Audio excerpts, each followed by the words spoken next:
Hello everyone. काफ़ी बार हम देखते हैं कि लोग अपनी ऑल टाइम प्रीमियर लीग 11 बनाते हैं, उसमें कुछ नाम हमेशा कॉमन रहते हैं। तो उसी टीम को देखते हुए मैंने सोचा आज क्यों ना एक डिफरेंट टाइप ऑफ एक्सरसाइज करें। आज हम एक ऐसी टीम बनाएं जो ऑल्टरनेट प्लेइंग 11 है, all time Premier League alternate 11। जो जनरली प्लेयर्स जो इस लाइनअप पे नहीं आते हैं, बट जो मुझे लगता है कि जो ऑल टाइम प्रीमियर लीग 11 के जो रेगुलर नाम्स हैं उन्हें आके इस टीम में हरा सकते हैं। तो जनरली पहले मैं आपको वो टीम दिखाता हूँ जो लोग कहते हैं कि this is the Premier League all time 11। इसमें अगर आप देखें तो पीटर श्माइकल गोलकीपर हैं। लेफ्ट विंग पे एशली कोल को बोला जाता है, was one of the best left backs ever. Right back में काइल वॉकर, स्पीड है, मैनचेस्टर सिटी के लिए इतने सारे टाइटल्स जीते हैं, सो ही कमांड्स अ प्लेस। उनकी जगह आप गैरी नेविल को भी काफ़ी बार लोग कहते हैं कि ले सकते थे, but for me Walker with his space beats him. फिर सेंटर बैक जो जनरली लोग कहते हैं वो है जॉन टेरी, रियो फर्डिनेंड। दोनों ने मल्टीपल टाइटल्स जीते, दोनों अपनी टीम के लिए बहुत लंबे समय के लिए खेले। तो इन दोनों की सेंटर बैक पेयरिंग, दोनों इंग्लैंड के लिए भी खेले। लोग कहते हैं कि should be there in the Premier League all time 11। फिर मिडफील्ड जनरली इट्स गिविंग कि वहाँ पॉल स्कोल्स, फ्रैंक लैम्पार्ड और स्टीवन जेरार्ड होंगे। All three are great players. Paul Scholes थोड़ा पीछे खेलते थे यूनाइटेड के लिए, he was almost like a quarterback, वो दूर से बॉल स्प्रे करते थे। Gerrard was a box to box midfielder. Lampard was also a box to box midfielder, लेकिन उनका जनरली वो रहता था कि वो ओपोनेंट गोल के आसपास रहते थे, and that is why he used to score multiple goals. मतलब मिडफील्ड से वो प्रोडक्टिविटी आज भी ऐसे मिडफील्डर बहुत कम है जो वो प्रोडक्टिविटी दिखा पाएँ। तो जनरली ऑल टाइम 11 में स्कोल्स, लैम्पार्ड, जेरार्ड होते ही हैं। इनफैक्ट ये डिबेट रहती है कि वो तीनों हैं भी, तो उन तीनों में बेस्ट कौन सा है। तो मेरा मिडफील्ड तीन जो जनरली मैंने इसमें कंसिडर किया है वो स्कोल्स, लैम्पार्ड, जेरार्ड है। फिर फ्रंट थ्री जो सब कहते हैं कि it's one of the best, वो है साला। With the number of titles he has won, it's easy कि वो राइट विंग पे रहेंगे। सेंटर में Alan Shearer, all time goal scorer in the Premier League. और लेफ्ट पे Thierry Henry, he was considered one of the greatest Premier League players of all time, if not the greatest. तो अब ये team मान लेते हैं कि generally लोग ये टीम सेलेक्ट करते हैं। तो इसको हराने के लिए अब जो मैंने एक ऑल्टरनेट प्लेइंग 11 बनाया है उस पर हम बात करते हैं। तो सबसे पहले हम स्टार्ट करते हैं गोलकीपर से। अब गोलकीपर जैसे मैंने बताया कि Schmeichel was a legend, champions league भी जीते वो, यूनाइटेड के साथ मल्टीपल टाइटल्स भी जीते। तो he was great in the air, area अच्छा कमांड करते थे। तो उनसे एक ऑपोजिट ऑल्टरनेट है, तो थोड़ा डिफरेंट टाइप ऑफ प्लेयर्स लिए हैं।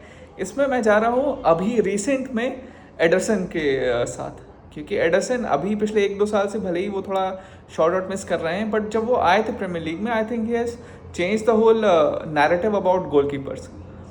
पीछे से वो डायरेक्ट किक कर सकते हैं, he has such a fantastic power in his strike.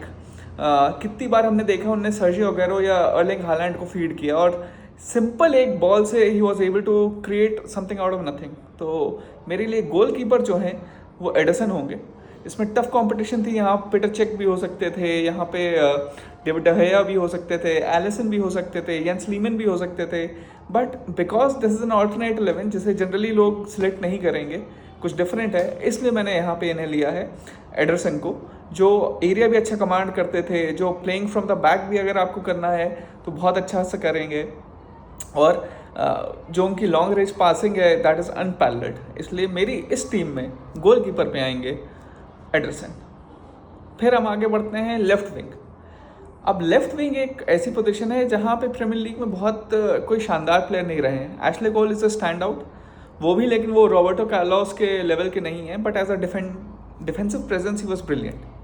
तो इस लाइनअप में लेफ्ट बैक में मुझे चूज़ करने के लिए ज़्यादा ऑप्शंस नहीं थे।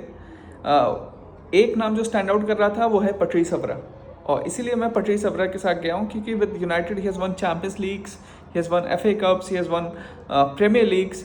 तो वहाँ पे अटैकिंग थे वो, डिफेंसिवली सॉलिड थे, यूनाइटेड के सक्सेसफुल टीम का पार्ट थे। इसलिए मुझे लगता है लेफ्ट बैक पे इट्स वेरी ईजी चॉइस कि हम यहाँ इस टीम में रखेंगे पैट्रिस एवरा को।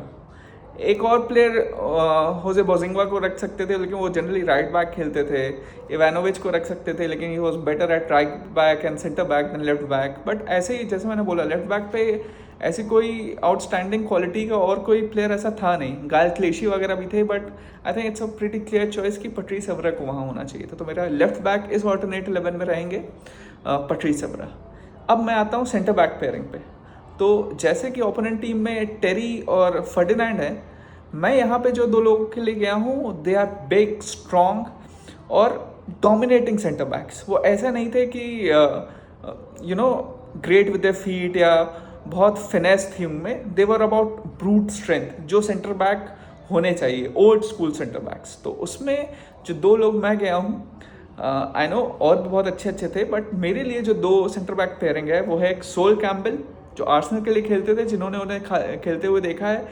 ही वॉज ब्रूडिंग प्रेजेंस, मतलब वाइड आदमी, लंबा तो होता है लेकिन वो चौड़े भी थे, एक स्ट्रेंथ था, एक almost like a built like a bull जिसे कहते हैं, वो थे। और उनके साथ मैं चाहूँगा another of those Vikings type of player, जो मेरे ख्याल से one of the finest defenders जो अभी तक आए हैं, वो है नेमान्या विडिच। अब लोग कहेंगे कि कंपनी भी आ सकते थे, कार्वालियो भी आ सकते थे। मैं काफ़ी बार देखता हूँ लोग रिकार्डो कार्वालियो को भूल जाते हैं।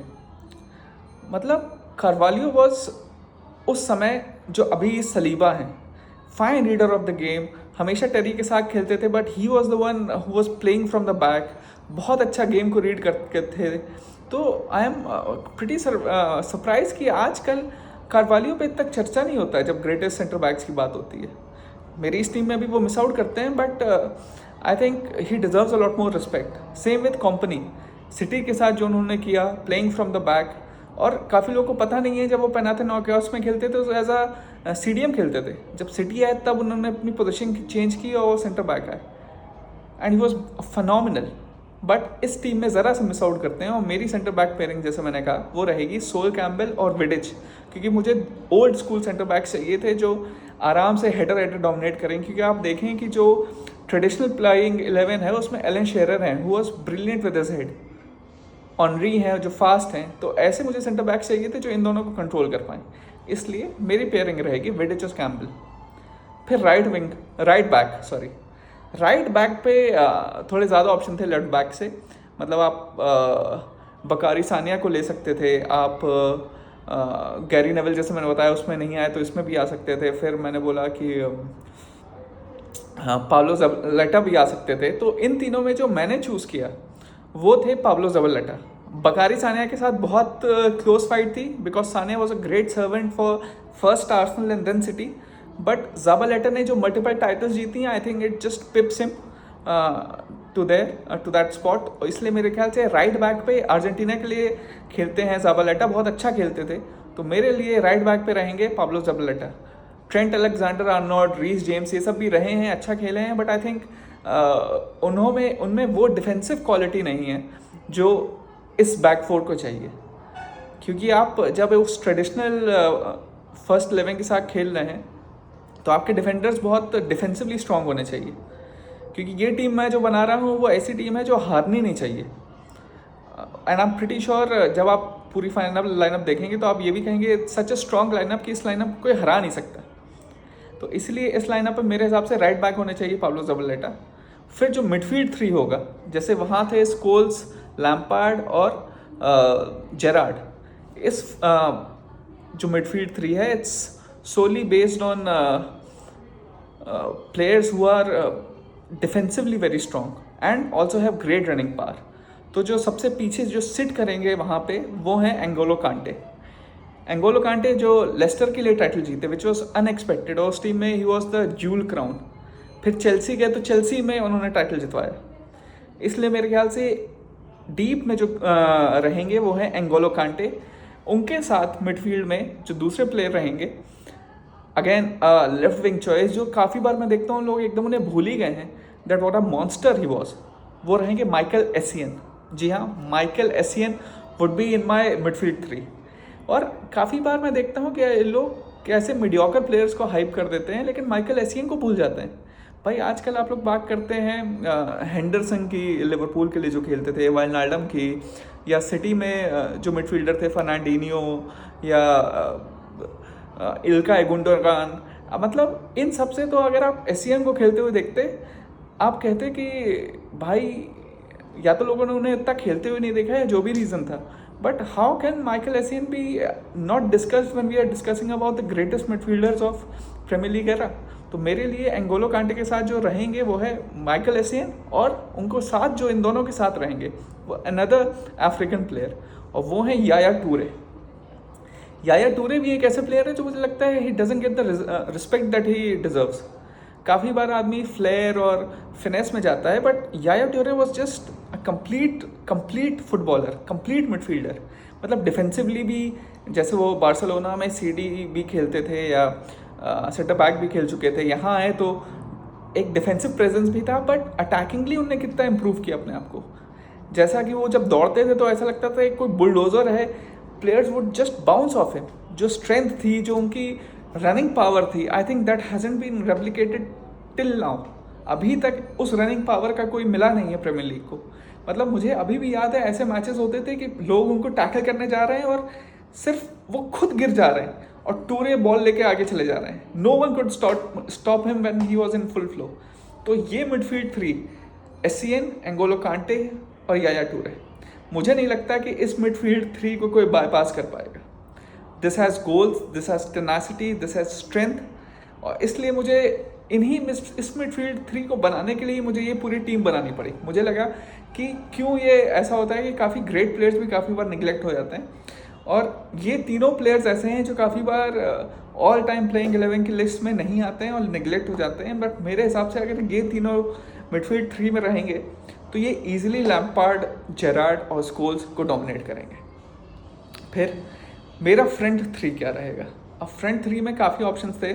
बरकैम्प हो सकते थे, कैंटना हो सकते थे, क्रिस्टियानो रोनाल्डो हो सकते थे, बट मैं थोड़ा ऐसे प्लेयर्स के लिए गया वो जो ज़्यादा यहाँ पे खेले नहीं, बट जिनका जो पीक था, जो प्रीमियर लीग ने देखा, was one of the highest peaks that we have ever seen. और इसी कड़ी में जो लेफ्ट विंग में मेरे हिसाब से खेलेंगे वो हैं ईडन हैजार्ड। ईडन हैजार्ड ऐसा प्लेयर है जिनके आप गोल्स या असिस्ट देखेंगे तो शायद वो नंबर इतना स्ट्राइकिंग ना दिखे, बट जब जब चेल्सी टाइटल जीती है उसमें ईडन हैजार्ड का जो रोल रहा है वो हमेशा पिवटल रहा है। मतलब अगर उन टीमों से आप ईडन हैजार्ड को हटा दें तो वो टीमें प्रीमियर लीग कभी नहीं जीतती। So easy on the I. Salah might have scored more goals, Ronaldo might have in a season scored more goals, but Premier League में जो प्राइम ड्रिबलर रहा है, who is just a joy to watch, always playing with a fun spirit, एक smile के साथ खेलते थे, वो थे ईडन हैजार्ड। उनको अगर आप ओपोनेंट, जैसे मैं आर्सेनल का फ़ैन हूँ, फिर भी मुझे ईडन हैजार्ड को देखने का मन करता था because he used to just glide on the pitch. तो लेफ्ट विंग में मेरे हिसाब से रहेंगे ईडन हैजार्ड। स्ट्राइकर मेरी टीम में रहेंगे, काफ़ी लोग इससे डिसएग्री कर सकते हैं, बट मेरी टीम में रहेंगे लुइस सुआरेज। बार्सिलोना जाने से पहले लुइस सुआरेज के जो 2 साल थे, I don't think I have seen a more complete striker than Luis Suarez. जिस हिसाब से वो पीछे आते थे, लिंकअप करते थे, हेडर भी अच्छे थे, बट द मेन थिंग जो उनके साथ थी वो थी टेनासिटी। मतलब काफ़ी बार आपको लगेगा कि वो बॉल लूज़ कर रहे हैं, ball would bounce off his Shin, of his knee, but फिर भी बॉल आप आगे 1 सेकंड बाद देखेंगे तो उन्हीं के पास है and is having a shot. जो नॉर्वेज के अगेंस्ट उन्होंने हैट्रिक मारी, I don't think I have seen a better hattrick than that. The catalogue of goals that he has, I think Suarez is criminally underrated. In fact Messi और Ronaldo के बाद अगर third best player इस generation में कोई है तो मेरे हिसाब से वो लुइस सुआरेज है। आई रेट हिम दैट हाईली। तो इस टीम में स्ट्राइकर की पोजीशन पर रहेंगे लुइस सुआरेज। फिर बचता है राइट विंग। इस पर भी एक ऐसा प्लेयर है जो बहुत साल तो यहाँ नहीं खेला, और ऐसा नहीं कि यूनाइटेड चेल्सी के लिए खेला, वो टॉटनहम के लिए खेले, but he was brilliant before going to Real Madrid, और वो है, आप सबने गेस कर लिया होगा, गैरेथ बेल। मैड्रिड जाने से पहले उनके भी जो 2 साल थे, I think I haven't seen a higher peak than that. Everything he was touching, it was turning to goal. Free kicks हों, मतलब वो अपने हाफ से दौड़ना चालू करते थे and there was no one who could live with him. ऐसा था कि फास्टेस्ट प्लेयर भी गैरेथ बेल को मैच नहीं कर पा रहे थे। जो उनकी बॉल स्ट्राइकिंग एबिलिटी थी, जो फ्री किक पे उनकी महारत थी, जो स्किल थी, जो उनकी अपर बॉडी स्ट्रेंथ थी, जो पेस थी, I think he was the most complete footballer at a time. Real Madrid join करने से पहले 1 साल और रियल मैड्रिड ज्वाइन करने के बाद भी आई think he was in terms of his build, in terms of his body, in terms of natural athletic ability, he was perhaps even greater than Cristiano Ronaldo at a certain point of time. तो ये होगी मेरी alternate English Premier League all time 11। आप बताइए आप लोग को क्या लगता है इसमें और क्या चेंजेस हो सकते थे, और क्या आपको लगता है ये ट्रेडिशनल ऑल टाइम प्लेइंग 11 को हरा पाएगी कि नहीं? I would love to know. Thank you.